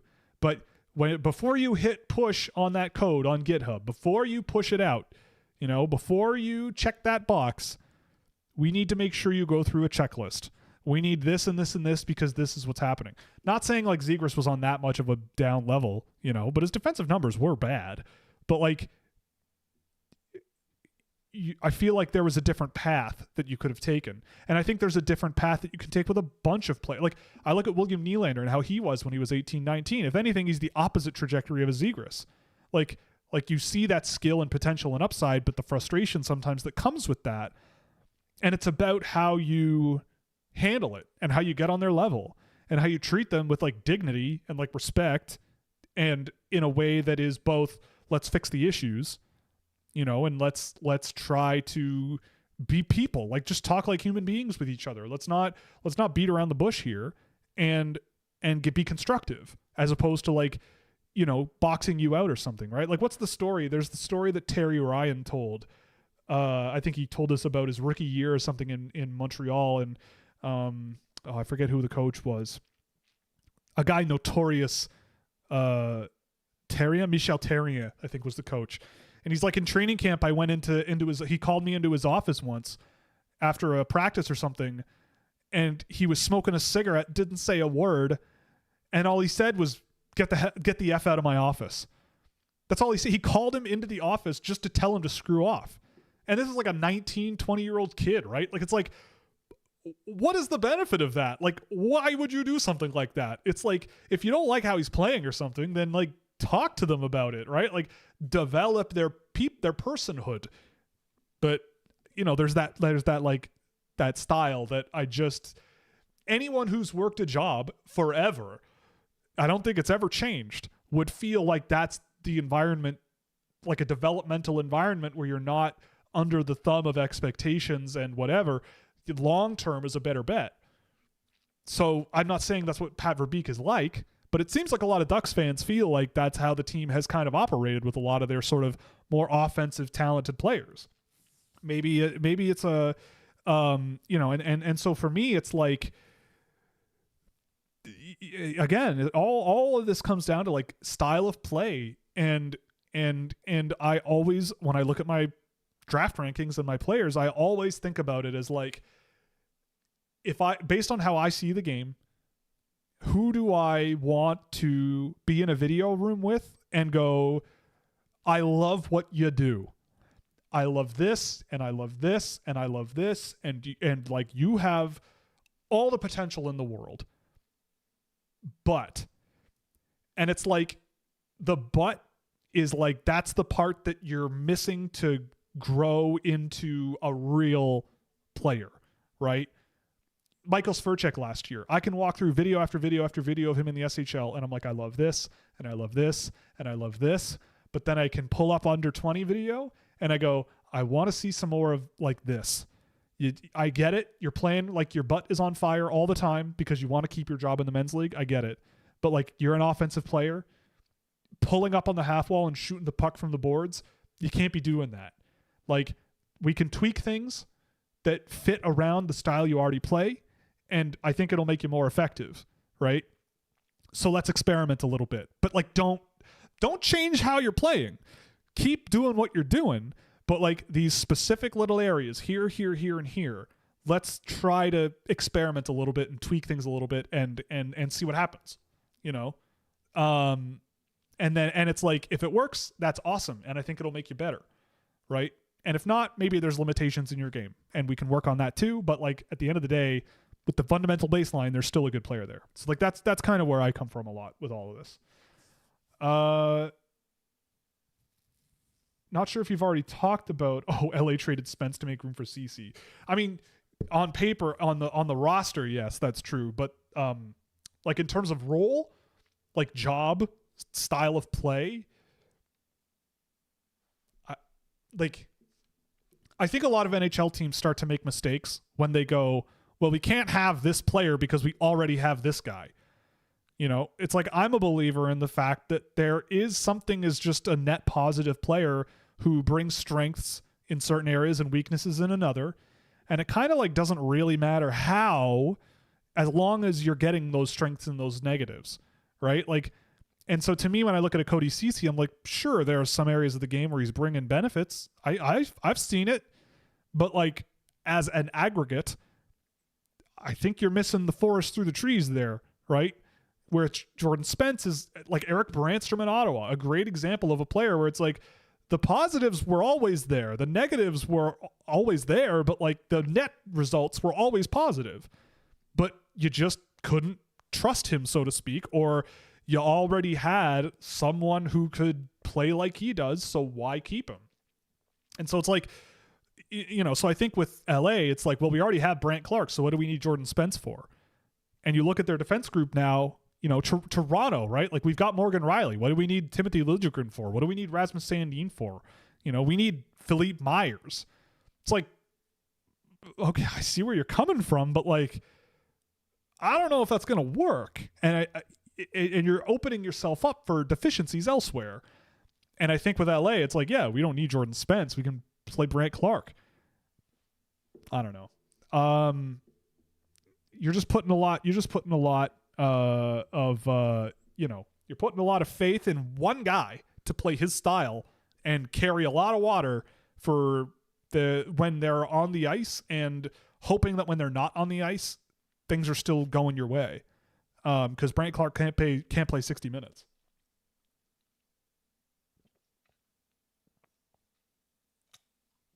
This is I believe week number 4 of me trying to get a Canada Dry sponsorship here on the show. If you're listening, or you know anybody who works for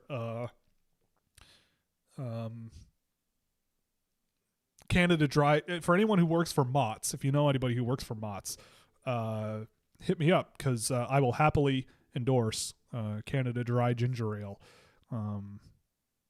because it doesn't get advertised very often, but it's a great product, and it has been rock solid since I was a child. And honestly, I'm now thinking about it, I don't think I've had a variety of ginger ale made by Canada Dry that I don't like. And I'm not a big soda drinker. You know, like, I don't drink Coke really. I don't drink Pepsi. I don't do whatever. But like, any variety of ginger ale, I'll take it.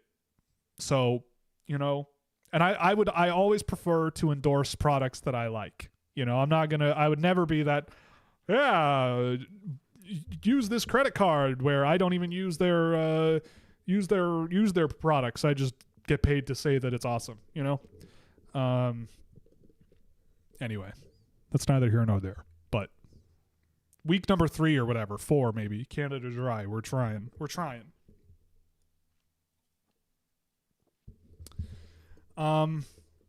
Not sure if you've had enough, or not sure if you've already had talked about him, but if you had the chance to watch Nazar Pravalov, dude, he's sick, man. He is like one of these guys, like, you want to talk Eric Lindros style players where everybody's been saying, this guy's the next Eric Lindros, this guy's this, oh, blah, blah, blah. Yegor Pravalov might be the next unstoppable force in hockey.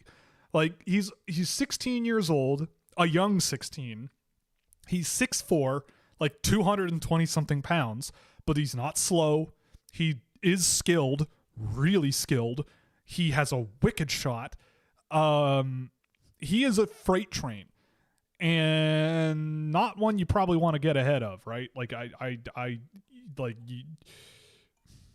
like if I were tied up to train tracks and the Yegor Pravalov train was on the way, I wouldn't want you to save me, because you're not going to do it. You're not going to do it in time. It's just not going to happen. I'll just, I'll just shut my eyes, sing a Vanessa Carlton song as loud as I can, and then it's over, because there's just no point for you, because that guy is going to just obliterate you, because he's really good. Now, I'm probably going to look back on this in a year and a half and go, wow, what a dumb thing. But I don't think so. I've seen a bit of him this year. I talked to Dylan Griffin about him not too long ago as well, because he was like, have you watched him? Because you should. And I went, and like took me 30 seconds, and I went, oh, he's incredible, right? He goes, he's incredible. Yeah, he's incredible.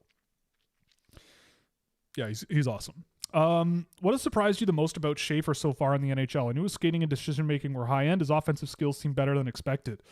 Yeah, honestly, like,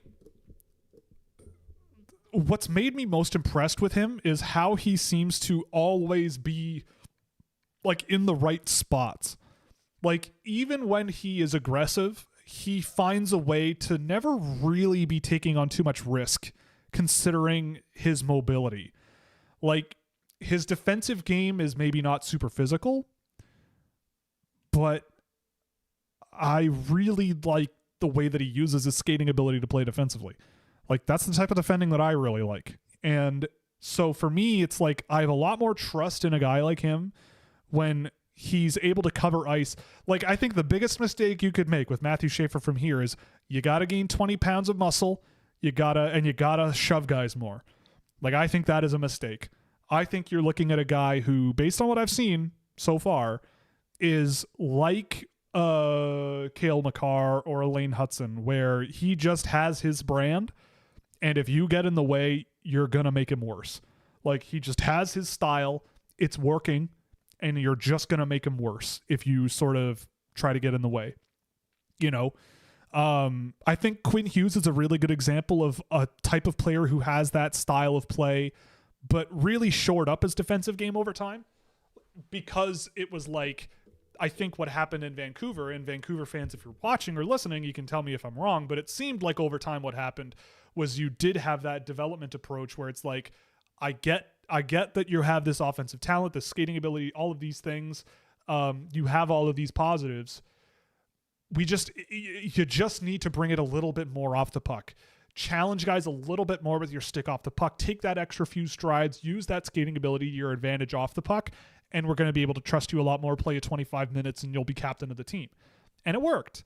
But with Schaefer, it seems like you already have that. Like, he just already is there. And it's bonkers to me watching him play. Like, it's kind of gobsmacking how good he's been. Granted, I haven't seen him since his first few games, but judging by, we have some Islanders fans in the Discord server, and judging by their demeanor, Matthew Schaefer seems to be doing all right. Daniel Sprong is the KHL GOAT. You're dang right, Daniel Sprong is the KHL GOAT. I thought he was going to be top 6 years ago. Yeah, but like, the thing is about Daniel Sprong is that he produced like a top 6 forward. Like Daniel Sprong to me is like the perfect league minimum pound for pound best player in the league. Like you got 60 points, 50, 60 points out of him for league minimum. And he was frustrating. Sure.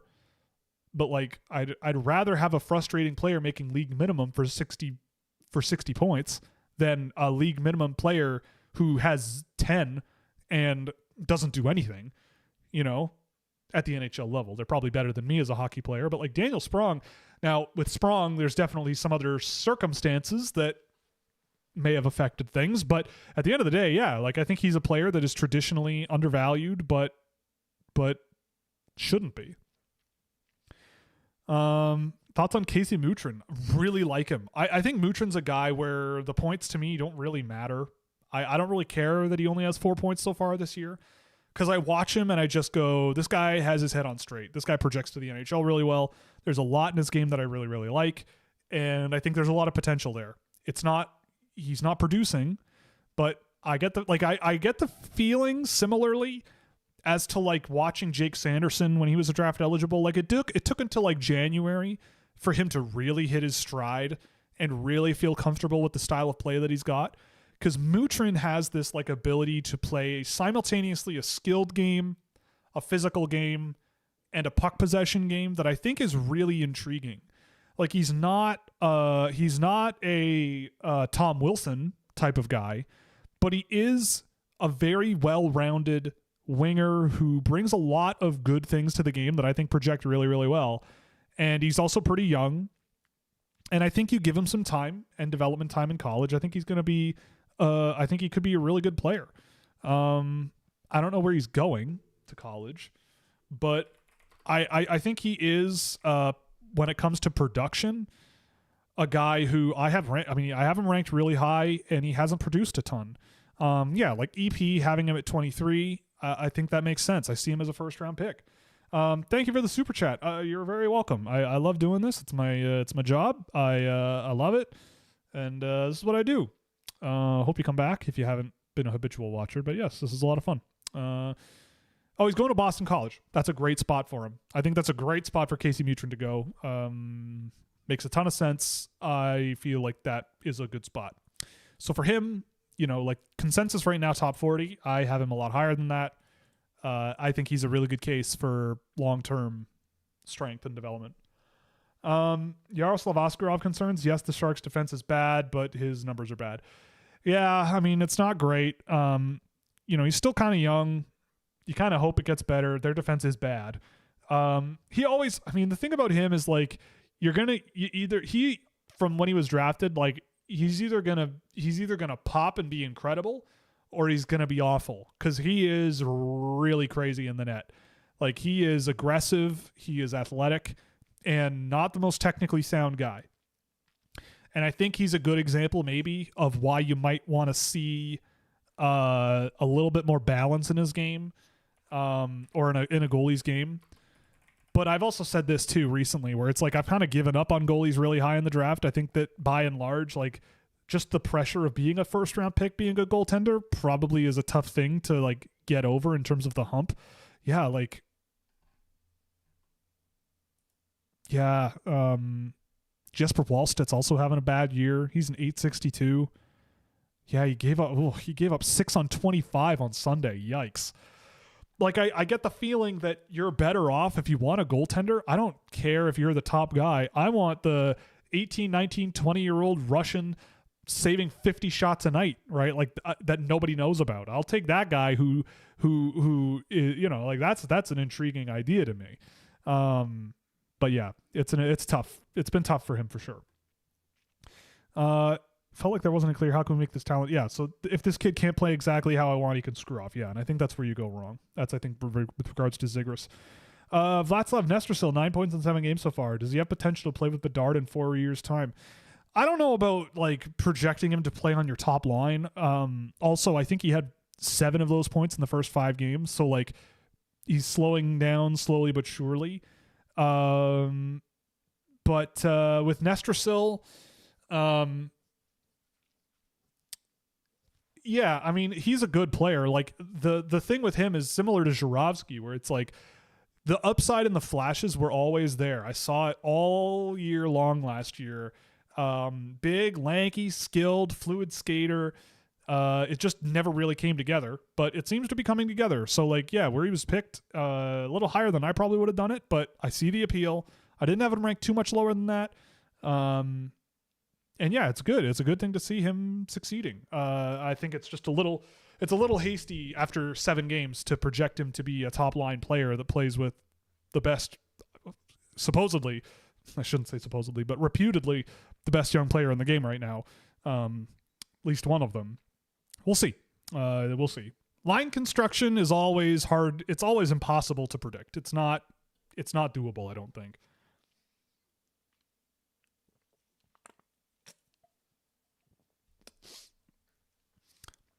Ben Kindle's burning his ELC tonight. Good for him, man. Look, I mean, that's great. I love him to death. I think he's a great player. Yeah, I mean, I'm surprised with how comfortable he is in the NHL. I'm surprised that he's going to stick, but you know what? If it ain't broke, don't fix it, right? And the Penguins so far, they definitely ain't broke. So, you know, I hope, I am of the belief that if you do this, you got to commit to it. Like if he slows down and you're 40 games into the year, he's played 30 of them and struggled the last 20, you know, you got to be sure that you're going to avoid that with him. Not saying it's going to happen, but that would be my approach. You got to be really sure because ELC years can be really valuable. But look, him being this good and this prepared and in the NHL right now, it makes me look smart, so I agree with it. So we're good. Filled up most of my first round. Who are some recommendations to get viewing on that I probably missed? Hard to say unless you tell me who is on that list.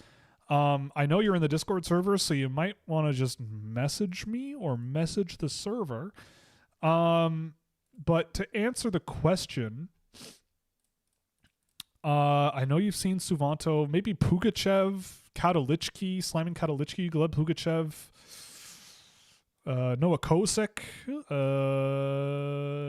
Morgan Anderberg, maybe.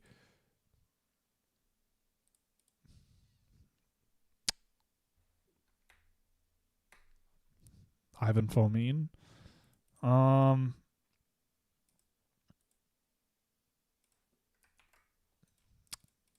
don't know. D. Iorio hasn't played yet. Is there anyone like completely off the track that might be interesting? Julian Mays. If you haven't seen Julian Mays, that would be fun. I don't know. But I think that's going to be it for tonight. I got to run. Who's the faster skater between Bedard and Celebrini? I would think it's Bedard, but I would have to do the math on that. I'd have to look. I think NHL Edge should probably tell you. But yeah.